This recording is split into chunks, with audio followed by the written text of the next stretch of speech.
কলিয়াবৰৰ আমবাগান ছোৱালী হাইস্কুলৰ 9গৰাকীকৈ ছাত্ৰী ঢলি পৰিল শ্ৰেণীকোঠাত। কি হৈছে আমবাগান ছোৱালী হাইস্কুলত? কিয় শ্ৰেণীকোঠাতে ঢলি পৰে ছাত্ৰী? প্ৰথমে চিঞৰ বাখৰ কৰি অচেতন হৈ পৰে ছাত্ৰীসকল। আজিও আমবাগান ছোৱালী হাইস্কুলত সংঘটিত হ'ল এই ঘটনা। আজি বিদ্যালয়ৰ 9গৰাকীকৈ ছাত্ৰী অচেতন হৈ পৰে শ্ৰেণীকোঠাত। ছাত্ৰীসকলক প্ৰথমে আমবাগান ৰাজ্যিক চিকিৎসালয়ত ভৰ্তি কৰা হৈছিল, যদিও পুনৰ লৈ অহা হয় কলিয়াবৰ মহকুমা অসামৰিক চিকিৎসালয়লৈ। তাৰমানে ফাৰ্ষ্ট পিৰিয়ডত মানে ছোৱালী এজনী কৈ আছে মোৰ ঠাণ্ডা লাগি আছে, পিছত মানে ফেনটো অফ কৰিছিল। অফ কৰাৰ পাছত মানে পুনৰ এই দুইজনীয়ে চিঞৰিলে, মানে চিঞৰি এনেকৈ পৰি গৈ আছে।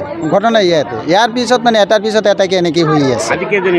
আজি ধৰক ক্লাছ 10ত এতিয়া টোটেল হিচাপটো পোৱা নাই, 8জনীমান ইয়াত আছে। 9জন না এনেকুৱা। প্ৰথমটো আমবাগান চি আছে যে তাত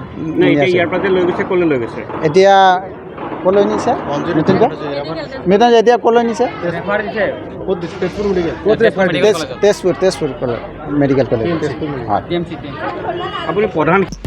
চিকিৎসালয়খনত ভৰ্তি কৰোৱা মুঠ 9গৰাকী ছাত্ৰীক উন্নত চিকিৎসাৰ বাবে তেজপুৰ মেডিকেল কলেজলৈ পঠোৱা হৈছে। বিদ্যালয়খনত ছাত্ৰী অচেতন হৈ পৰা এইটো তৃতীয়টো ঘটনা। ইয়াৰ পূৰ্বে আৰু দুবাৰ সংঘটিত হৈছিল এনে ঘটনা। বিশেষকৈ 10ম শ্ৰেণীৰ ছাত্ৰীসকলৰ ক্ষেত্ৰত সংঘটিত হৈছে এই দুৰ্ভাগ্যজনক ঘটনা। উষ্ণতা বৃদ্ধিৰ বাবে হোৱা নাই এই ঘটনা। চিকিৎসকে ধৰিব পৰা নাই সঠিক কাৰণ। হিষ্ট্ৰিয়া জাতীয় ৰোগৰ চিকাৰ নেকি? সন্দেহ চিকিৎসকৰ। তেজপুৰ মেডিকেল কলেজৰ চিকিৎসকে পৰীক্ষা কৰাৰ পাছতে দিব পাৰিব সঠিক উত্তৰ।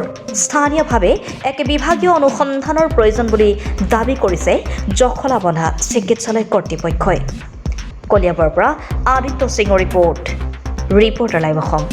আজিতো 10-12গৰাকীমান হ'ব। আপুনি স্কুলখনৰ নাম কি? আমবাগান গাৰ্লছ হাইস্কুল।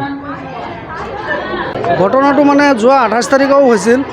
28 তাৰিখে কি হ'ল, ছোৱালীবিলাক ক্লাছ যেতিয়া আৰম্ভ হৈ খোৱাৰ লগে লগে অকণ পিছত আৰু চিঞৰি আছে, পেটৰ বিষ বুলি কয়।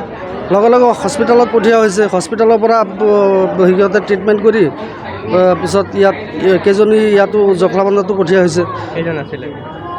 সিদিনাখনতো 6জনী ইয়াত আনিছে।